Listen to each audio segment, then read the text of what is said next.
Well, I hope that yours is a beautiful Friday so far. Welcome on board. It is time for News Now. We have so much lined up for you right here, and we're checking what is happening across the different parts of the country just so you are updated. Welcome on board. Let's take a look at the highlights.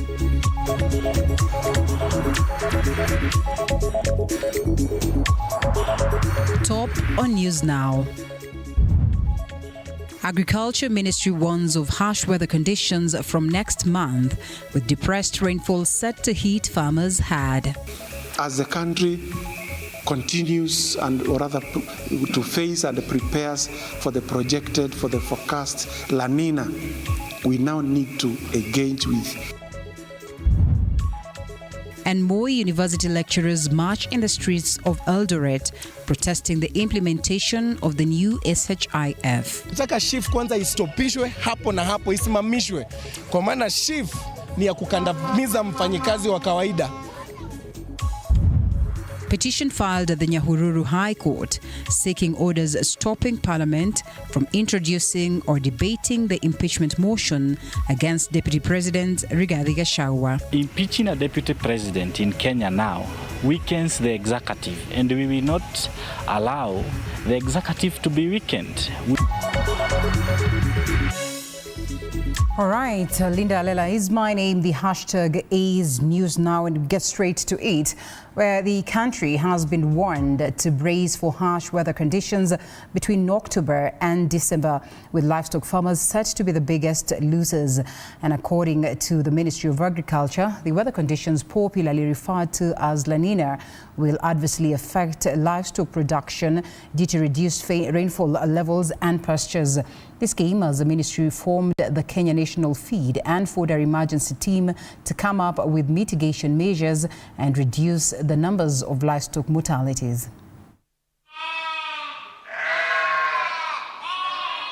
The short and immediate term, as the country continues or rather to face and prepares for the forecast La Nina, we now need to engage with immediate and emergency actions around feed supply and distribution that is going to guarantee feed availability and accessibility to our livestock in the hotspot areas of northern Kenya and the other emerging ASAL counties. And this is very much guided by the National Food and Nutrition Security Assessment that was presented by the National Drought Management Authority of August 2024, that is presenting or projecting a stressed situation for the country. So now, to respond to the projected stress situation for the country, including livestock, then we have to engage in immediate and emergency actions, including one, feed sourcing by way of linking the producer with the end user. To have seen in the past, the country has experienced similar drought, resulting in a lot of livestock losses, like the 2022 drought, where we experienced a loss of 2.5 million animals, estimated at over 50 billion Kenya shillings. So we don't want to go in that direction. Now to politics. A petition has been filed at the Nyahururu High Court seeking to bar Parliament from processing an impeachment motion that is facing Deputy President Rigathi Gachagua. The petitioner, Dennis Ndereva, who is a Laikipia youth leader, argues that the looming impeachment motion against the Deputy President is politically motivated and procedurally flawed, posing a risk of irreparable harm and violating constitutional protocols. The petitioner also seeks to prevent any discussions of their impeachment until the end of the Gachagua term, and naming the National Assembly Speaker Moses Wetangula, Senate Speaker Emerson Kingi, and the Attorney General as respondents. I have filed a petition against the impeachment, any discussion motion of the parliament against impeachment of the deputy president. We cannot allow the less fortunate, the people who are saying what we want to hear, the people who are working for us, to be impeached unconstitutionally. Impeaching a deputy president in Kenya now weakens the executive, and we will not allow the executive to be weakened. We saw what happened when the CSs were not at work. Now, going to again, we lack a deputy president who was legally appointed and elected by the Kenyans is very unconstitutional, is very unfair to him, and it is even not just to him. Therefore, today, as a Kenyan, I have filed a petition against this injustice which is about to happen in Normalcy is yet to return at Moi University in Eldoret, Uasin Gishu County, as staff members steered clear of the institution and carried on with their strike today. This is despite the UASU and KUSU unions suspended their week-long strike after striking a deal with the government yesterday. The Moi University staff took to the streets of Eldoret today against the institution's management. They want their demands on better working conditions met by the management before resuming their duties. The Moi University staff have now been striking for 5 weeks in solidarity with the Moi University staff. KMPDU, Kenya National Union of Nurses, Moi chapter also were on the streets opposing the new SHIF or SHIF, whose rollout is slated for next week, Tuesday. Mgomo na walianza mgomo yao kabla hata the national strike ianze. Kwa sababu gani? Kwa sababu Moi University management imekandamiza wafanyikazi, ina deduct zile third party deductions, na tumesema haya mambo kwa wakati mwingine. Hata juzi tulikuwa tumesema hayo yaangaliwe kwamba Moi University wana deduct pension, wana deduct loans from the payslip, lakini hawapeani kwa bank. Kwa hivyo miaka imeenda, miaka imerudi, na wamejaribu hata kufuatilia, lakini hakuna jambo ambao linasonga. Pili ni kwamba wanafunzi ambao ni wanafunzi wa undergraduate na wanafunzi wa postgraduate wamekuwa nyumbani kwa almost a month now. Kwa sababu gani? Kwa sababu university technically imefungwa. Kuna remittances za benki zifanywe, kuna remittances za pension zifanywe. Alafu tukishakubaliana turudi darasani, tuna shida. Unaona tumebeba vitabu. Lakini huwezi ukakaanga vitabu ukawapa watoto wako nyumbani wale, au sio? Nataka shift kwanza istopishwe hapo na hapo, isimamishwe. Kwa maana shift ni ya kukandamiza mfanyikazi wa kawaida.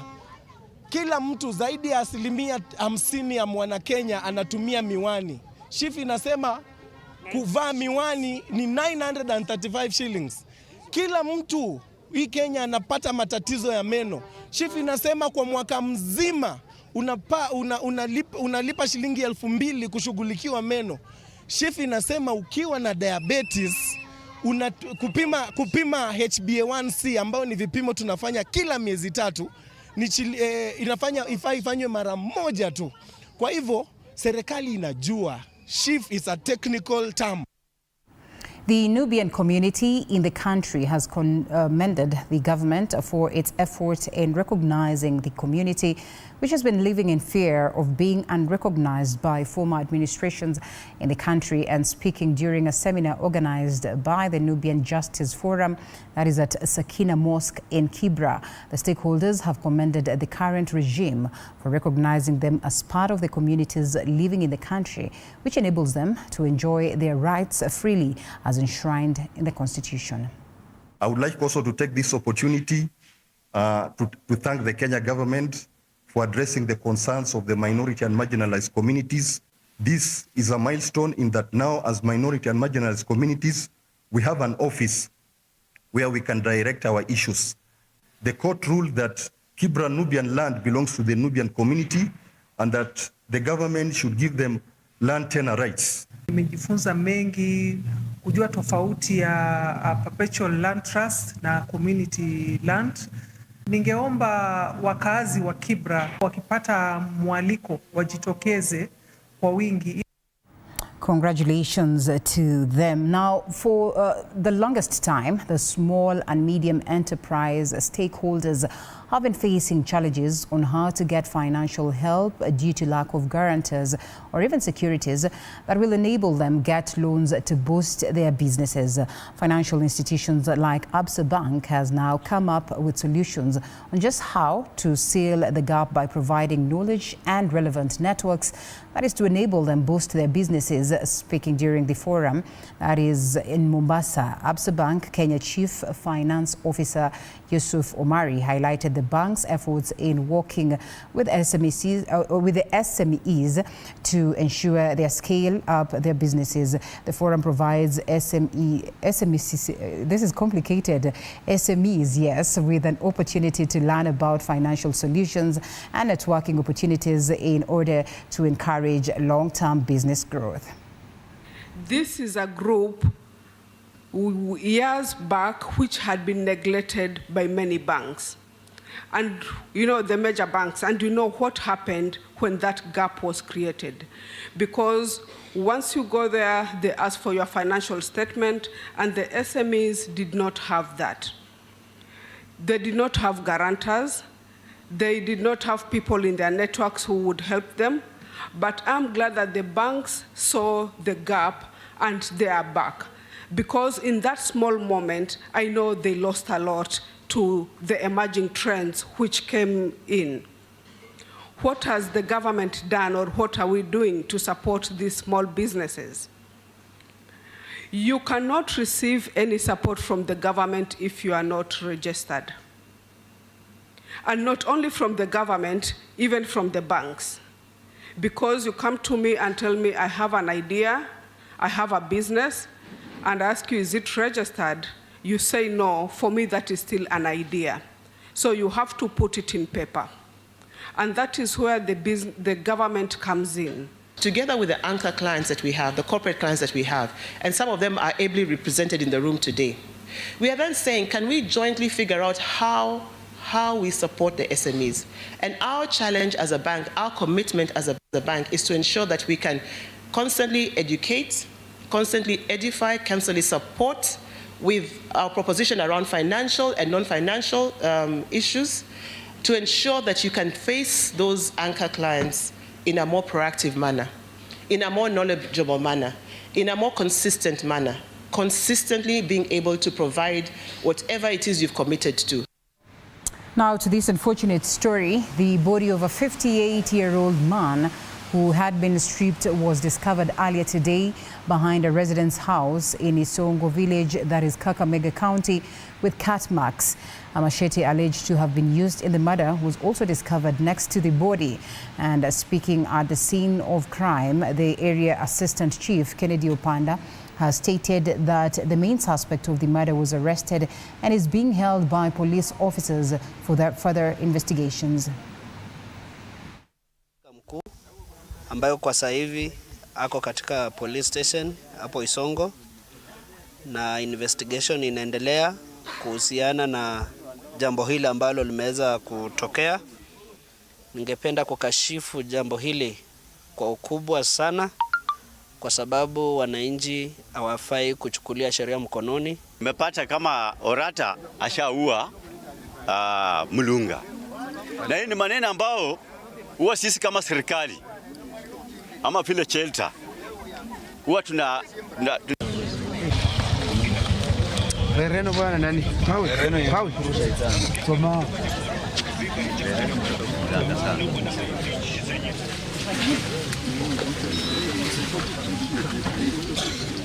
Kabisa. Songa kabisa.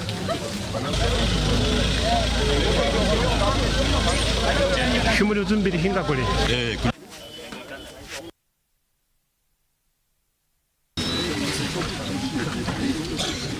Kabisa. Songa kabisa.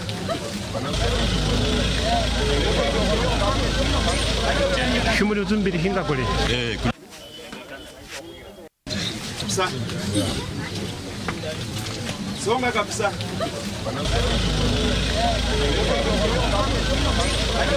Shumuli uzumbiri hinga kule.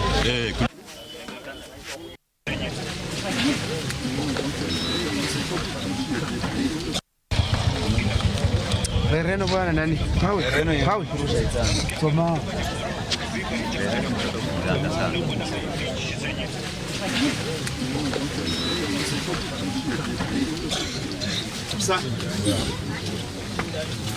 Songa kabisa.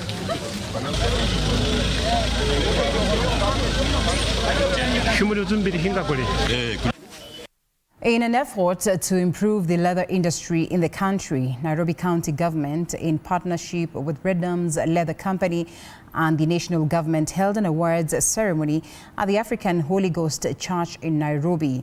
The event celebrated the achievements of local butchers and skin checkers, and of course who completed a year-long training program that focused on best skin cutting techniques and conservation methods. Uchunge ngozi yetu, tuitoe vizuri, we do good flaying so that we deliver to the tanneries good quality leather in the quantities that they need and consistently. We are happy that you are all graduating with the skills that you need to take the leather industry to the next level. And I want to tell you that ngozi ni mali, sivyo? Tutunze nini? And that for more funding on research in this country. It is research that produced all that material you see. Without enough adequate financial research on something, we shall stay asking for, begging for just jobs. All right, eye specialists have successfully performed eye surgeries for residents of the Kabulu area in Keyo North, that is Elgeyo Marakwet, who had lost their sight for a long time due to cataracts. And according to Benson Biwott, the officer in charge of the eye department, that is at the referral hospital in Iten, many residents, especially the elderly, have faced the concern of cataracts in that area. Biwott has also called on the residents to come forward when they have eye problems in order to receive treatment before their condition worsens. Lights. And most of the time we tell our people to wear capes or have sunglasses. Because of the exposure to sunlight and UV lights, then chances are that you are likely to get cataracts. Old age also contributes so much to complications of people getting cataracts. So we have been screening patients. We have a lot of patients who have cataract that require surgery. But the problem is that because of the distance and the terrain of the land, so most of these people are elderly and they don't have enough support. And I want to call upon all young people who are living with elderly people to be supportive and help their parents to be able to get medical services as well. Having a blind person at home is a big problem. It's so expensive, but it is cheap to take this person to get medical services, and they will be able to see and they will be able to work on their own. I want to encourage people that we need to be checked our eyes once in a year, then to know the status of your eyes, see what it is, and take care of your eyes, because that is the window or the door to your eyes. The National Authority for the Campaign Against Alcohol and Drug Abuse, NACADA, wants religious leaders to incorporate anti-drug abuse messages in their sermons as a way of helping fight the menace that is threatening future generations. NACADA's coordinator for Siaya and Busia counties, that is Ken Marau, urged religious leaders to put their hands on the deck to ensure that they provide moral guidance to the society. Marau said NACADA will continue engaging more partners as it strives to make Kenya a nation free from alcohol and drug abuse.